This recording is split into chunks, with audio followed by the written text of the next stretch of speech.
समाजी कारी 15 जामे तिर्मिज़ी नंबर 2016 में मौजूद एक हदीस में मोमिनीन की वालिदा हुजूर नबी अकरम सल्लल्लाहु अलैहि वसल्लम की ज़ौजा मोहतरमा आयशा रज़ी अल्लाह अन्हा ने अब सल्लल्लाहु अलैहि वसल्लम की बाज़ आला खुसूसियात बयान की हैं।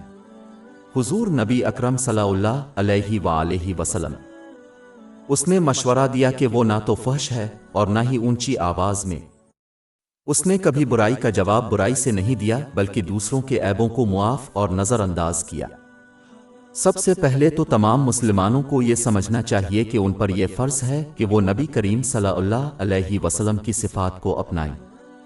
बाब 3 अली इमरान आयत 31 कह दो कि अगर तुम अल्लाह से मोहब्बत रखते हो तो मेरी पैरवी करो, अल्लाह तुमसे मोहब्बत करेगा और तुम्हारे गुनाहों को बख्श देगा।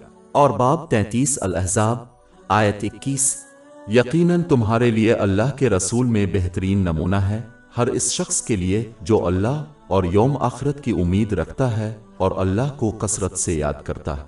इमाम बुखारी रहमतुल्लाह अलैहि की अदब अल-मुफ़रद नंबर 466 में मौजूद हदीस के मुताबिक मुसलमान को कभी भी फहश हरकत आबाद नहीं करनी चाहिए, क्योंकि ये बात अल्लाह ताला को नापसंद है।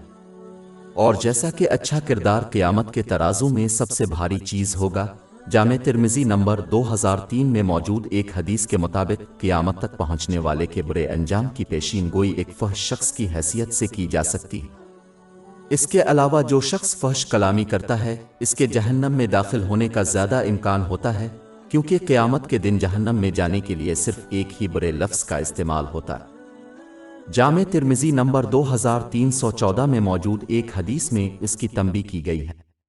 सादा अल्फाज में कहा जाए तो सच्चा ईमान और फहाशी किसी एक शख्स में जमा नहीं हो सकती। एक मुसलमान को ऊंची आवाज में नहीं बोलना चाहिए, क्योंकि इससे दूसरों की इज्जत और खासकर रिश्तेदारों की इज्जत खत्म हो जाती है। ऊंची आवाज वाले अक्सर जारहाना अंदाज में आते हैं और दूसरों को आसानी से डरा सकते हैं। ये एक सच्चे मुसलमान के तर्ज अमल के खिलाफ है।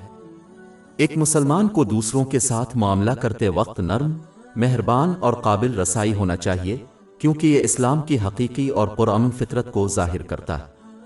बाब 31 लुकमान आयत 19 और अपनी आवाज को नीचा करो, बेशक सबसे ज्यादा नापसंदीदा आवाज गधों की आवाज है।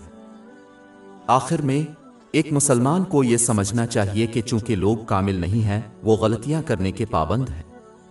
जिस तरह कोई शख्स अल्लाह ताला की तरफ से मुआफ़ी चाहता है, इसे चाहिए कि वो दूसरों से दरगुजर करे और मुआफ करे। सीधे अल्फाज में एक दूसरे के साथ कैसा सलूक करता है, अल्लाह ताला उनके साथ कैसा सलूक करेगा। दूसरों को मुआफ न करना फिर भी अल्लाह ताला से मुआफ़ी की उम्मीद रखना हमाकत है। बाब 24 अल-नूरी आयत 22 और वो मुआफ कर दी और नज़रअंदाज करे। क्या तुम ये पसंद नहीं करोगे कि अल्लाह तुम्हें मुआफ कर दे? लेकिन ये नोट करना ज़रूरी है कि दूसरों को मुआफ़ करना और दूसरों पर अंधा एतमाद करना दो अलग अलग चीज़ें हैं। किसी को अल्लाह ताला की खातिर दूसरों को मुआफ़ करने की तरगीब दी जाती है, लेकिन उन्हें अपने साथ ज़ियादती करने वाले के दोबारा जुल्म से बचने के लिए ज़रूरी इक़दामात करने चाहिए।